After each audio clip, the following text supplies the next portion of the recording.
समस्त और समाज को, बिरादरी को राम राम, जय जसमा जी की। आप दृश्य देख पा रहे हैं माँ जसमा का ये खूबसूरत मंदिर उदयपुर की इस धरती पर 20 सिटी में ओड़वाड़ा, ओड़पाड़ा, खिरदीवाड़ा, मुखर्जी चौक में कुमारवाड़ा के सामने ये मंदिर स्थित है।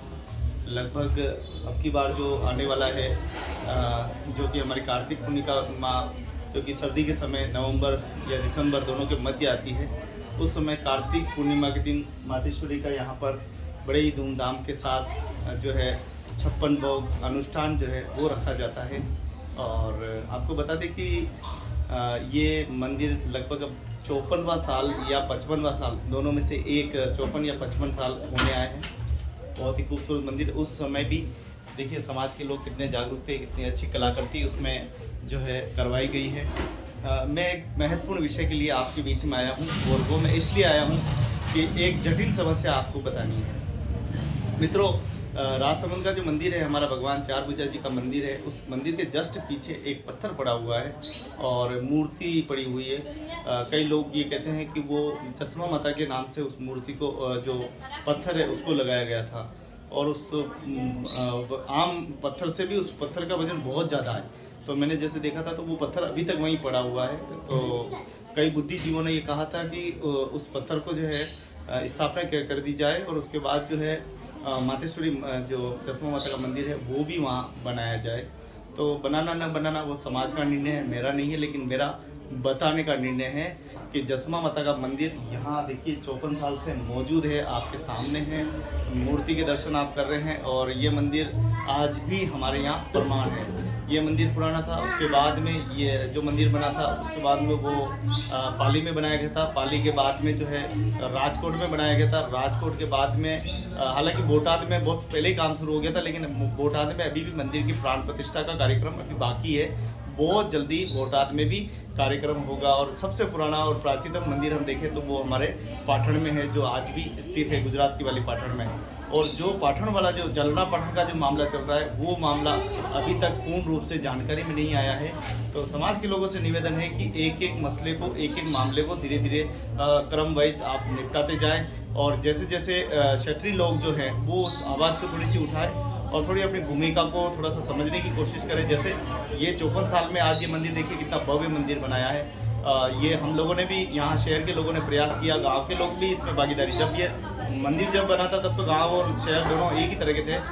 अब जो है कहीं ना कहीं थोड़ा सा दूरियां बढ़ी, लेकिन वो दूरियां भी अब धीरे धीरे खत्म होती जा रही है। कुल मिलाकर कहने की बात यह है कि अगर आपके क्षेत्र में मंदिर अधूरा है या आप चाहते हैं कि आपके मंदिर बने, तो आपको भी ये प्रयास करना चाहिए। और वास्तव में जहाँ जिस जगह आप रहते हैं, जिस गांव में आप रहते हैं, बड़ी संख्या में रहते हैं, तो मुझे लग रहा है मातेश्वरी के मंदिर की स्थापना आपको करनी चाहिए और उसमें विलम्ब नहीं करना चाहिए, जल्दी करनी चाहिए। क्योंकि ये काम जितना आप सेवा पूजा करेंगे, जितना आप मातेश्वरी की पूजा करेंगे, मातेश्वरी की कृपा आप पर बनी रहेगी। अभी हाल ही में माँ जसमा का इतना सुंदर प्रसंग, इतना सुंदर नाट्य आयोजन हुआ था और पूरे इतने शिल्प ग्राम के अंदर हुआ था। और सबसे अच्छी बात यह कि गवर्नमेंट ने, सरकार ने अपने स्तर पर उस कार्यक्रम को, यानी कहीं न कहीं मुझे लगता है कि सरकार भी हमारे इस धार्मिक और लोक परंपराओं को कहीं न कहीं एक मूल रूप देने का काम करे। तो मुझे लग रहा है हम लोगों को भी आगे आकर और इसकी सहभागिता निभानी चाहिए, हम लोगों को इसको पार्टिसिपेट करना चाहिए। और मातेश्वरी का जो जहाँ जहाँ गाँव में ज़्यादा भागीदारी, 50 से ज़्यादा मकान है या 30 से ज़्यादा मकान है, वहाँ तो कम से कम मातेश्वरी का मंदिर आपका होना चाहिए।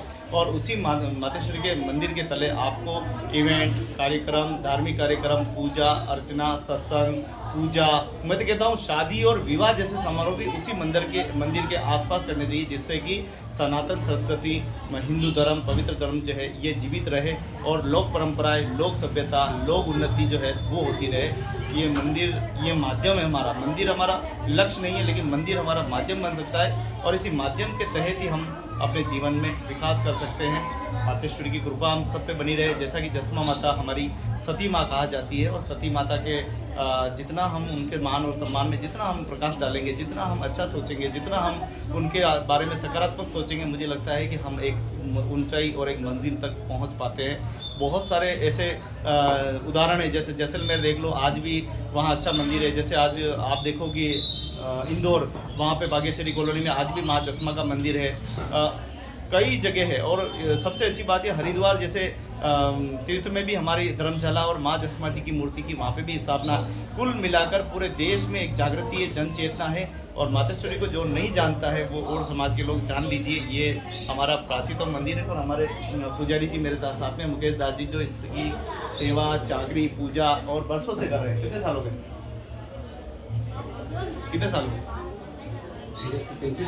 35 साल पूरे हो गए हैं और 35 सालों से लगभग मातेश्वरी की सेवा का पूरा आनंद ले रहे हैं। तो आप भी पीछे मत रहिए, आप भी थोड़ा सा आगे आइए और मातेश्वरी की ऐसी सुंदर मूर्ति आप देश के किसी भी कोने में ले सकते हैं या मेवाड़ में आ सकते हैं। मेवाड़ की यहाँ पर भी काफ़ी मेवाड़ में मूर्ति कलाकार है, वहाँ से आप ले जा सकते हैं और आप भी अपने क्षेत्र में मूर्ति की स्थापना कीजिए और इस मातृ शक्ति और मातृ के प्रति, माता के ममता के प्रति अपना उदाहरण दीजिए। इतनी सी प्रार्थना करता हूँ। जितना आप सकारात्मक अपनी मैया के लिए सोचेंगे, मुझे लगता है कि हम एक अच्छे समाज की रचना कर सकते हैं, एक अच्छे पुत्र होने का कर्तव्य जो है वो निभा सकते हैं। और अगर वास्तव में ये नहीं हुआ और इस युग में भी नहीं हुआ, उस युग में देखो जहाँ पत्थर लाना मुश्किल था, जाना आना जाना मुश्किल था, ट्रैवल मुश्किल, उस जमाने में भी हमारे पूर्वजों ने मंदिर बना के दिखा दिया। आज तो आधुनिक युग है, आज तो संसाधन युग है, आज तो मशीनरी युग है, आज तो क्या मुमकिन नहीं है, सब कुछ मुमकिन है। सोच लो तो आज ही सवेरा, सोच लो तो आज ही अंधेरा। मतलब व्यक्ति के मन में मन ही बड़ो कपूत है, मन ही बड़ो सूद, जो मन पर धीर है वही तो है अद्भुत। जो मन को थाम लेता कि ये मेरी मैया है और मुझे इनके मान सम्मान में कुछ करना है, तो फिर दुनिया की कोई ताकत नहीं रोक सकती। और मैं उनसे भी आग्रह करता हूँ जिन्होंने लक्ष्य लिया था, जिन्होंने प्रेरणा ली थी कि हम मंदिर बनाएंगे और अधूरे काम पड़े हुए हैं, मैं आपसे भी प्रार्थना करता हूँ वो अधूरे काम को थोड़ा पूरा कीजिए और गाँव की आपसी भेदभाव को सबको छोड़कर एक मंच पे आइए, एक जगह आइए, मातेश्वरी के काम को पूरा कीजिए। नहीं तो जैसे तुम्हारे मंदिर खंडर हो रहे हैं तो वैसे ही अपने सपने जो है वो खंडर होते रहेंगे, हमारी सभ्यताएं खंडर होती रहती, परंपराएं खंडर होती रहेगी। इतनी सी प्रार्थना है कि आप अपने काम पर, अपने कर्तव्यों पर ध्यान दीजिए। बहुत बहुत धन्यवाद। जय जसमा जी की, जय सगर सम्राट की, जय भागीरथ महाराज की, भगवान ठाकुर जी महाराज आपकी सभी मनोकामनाओं पर। और एक विशेष बात यह है कि 14 तारीख को जल जुलनी एकादशी है। आइए सब एक शाम ठाकुर के नाम, 13 तारीख को भजन संध्या है और 14 तारीख को भी आप जरूर राजसमंद पधारें जहाँ हमारा प्राचीनतम मंदिर है। बहुत बहुत धन्यवाद। जय माता जी।